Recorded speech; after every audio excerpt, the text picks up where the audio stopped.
Big things are coming to Eugene, Oregon this week.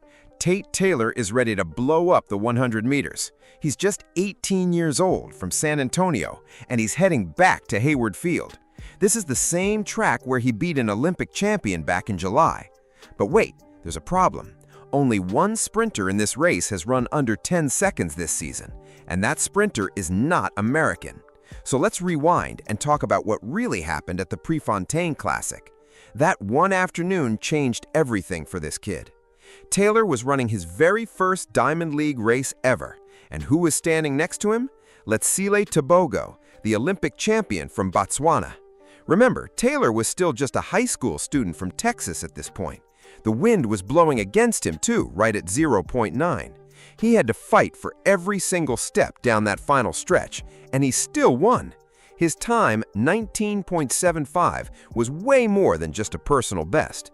It made him the first American high schooler ever to win a Diamond League 200-meter race. It also pushed him to third on the all-time under-20 list, ahead of a young Usain Bolt.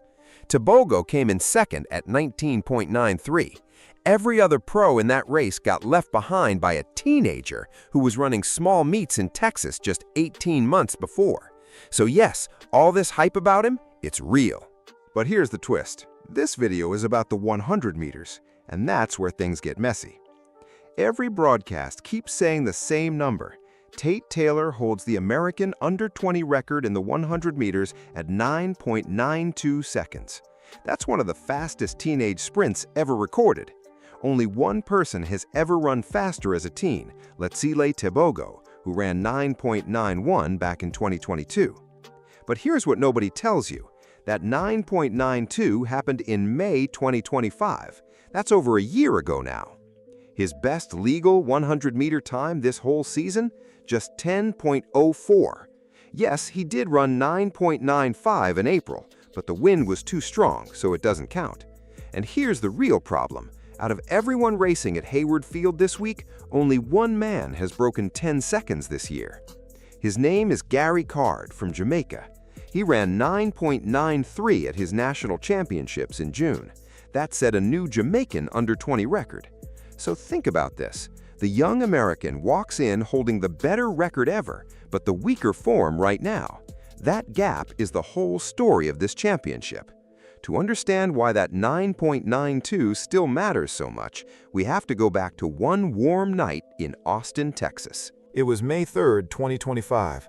About 10,000 fans packed the stands. Taylor was still just a junior in high school. He walked into lane 5 with a personal best of only 10.08. The wind was blowing at plus 1.1. Then, a little later that same night, he came back and won the 200 meters too, in 20.10. That was the fastest sprint double anyone had seen. It won him the Gatorade National Boys Track and Field Player of the Year award, and it completely changed what people expected from him. But here's the thing, the road to that night was way slower than people think. His very first 100-meter race ever was back in February 2023. He was just a freshman. He finished 5th in 11.25 seconds. That's a fine schoolboy time, nothing more than that.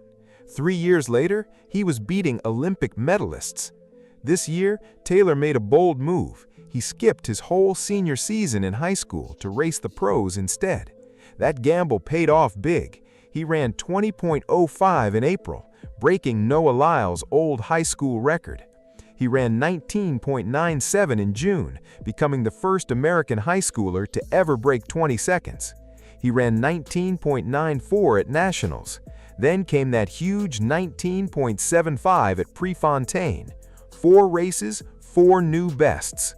In January, he signed with Texas Tech, but he's left the pro door wide open. And after beating Tebogo, a lot of people expect him to walk right through it. Now let's talk about who's standing in his way in Eugene. The most dangerous name here is Gary Card. He finished 6th in this event at the last World Under-20 Championships in Lima. And clearly, he's used the 2 years since then to get way better. Next up is Jake Odie Jordan from Great Britain. He's actually Taylor's training partner, and they're both signed to Texas Tech. Odie Jordan already has a 200-meter bronze medal from Lima.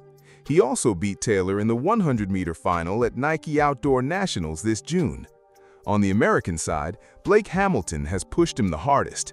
He comes into Eugene with a wind-aided 19.86 from earlier this season. Dylan Mitchell has run a wind-assisted 9.92 himself this year. He and Kyler Brown give the home relay team serious power. But there's one big name missing, Gout, the Australian who holds the official world under-20 200-meter record at 19.67. He skipped the Commonwealth Games just to chase gold here. Then in July, disaster struck. He tore his left hamstring during training in Brisbane. The scan showed an 8-centimeter grade 3C tear. That ended his whole season. So now the 200 meters is wide open. Taylor is entered in 3 events: the 100 meters, the 200 meters, and the 4x100 relay. The 100-meter heats and semifinals both happen on August 5th. The final is on the 6th. Then the 200-meter heats and semifinals run on the 7th, with that final on the 8th. The relay rounds wrap everything up on the 8th and 9th. Add it all up, and Taylor could run 8 races in just 5 days, all on that same blue Hayward Field track. And championship racing is brutal on anyone chasing fast times. 2 years ago in Lima, the men's under-20 100-meter title was won in just 10.19 seconds. Rounds wear athletes down fast, lanes get drawn by pure luck, and in a final, your reaction time matters way more than your season ranking ever will. There's one more reason people care so much about this junior championship. Usain Bolt won his very first global title here in the 200 meters back at the 2002 World Junior Championships. Noah Lyles came up through this exact same path too. Hayward Field hosted this same event back in 2014. Then it hosted the Senior World Championships in 2022. This stadium has watched plenty of teenagers turn into superstars. USA Track and Field has named 89 athletes to compete on home soil this week. That includes Olympic relay champion Quincy Wilson. But Tate Taylor is the face of the whole team. And that brings us right back to our big question. So the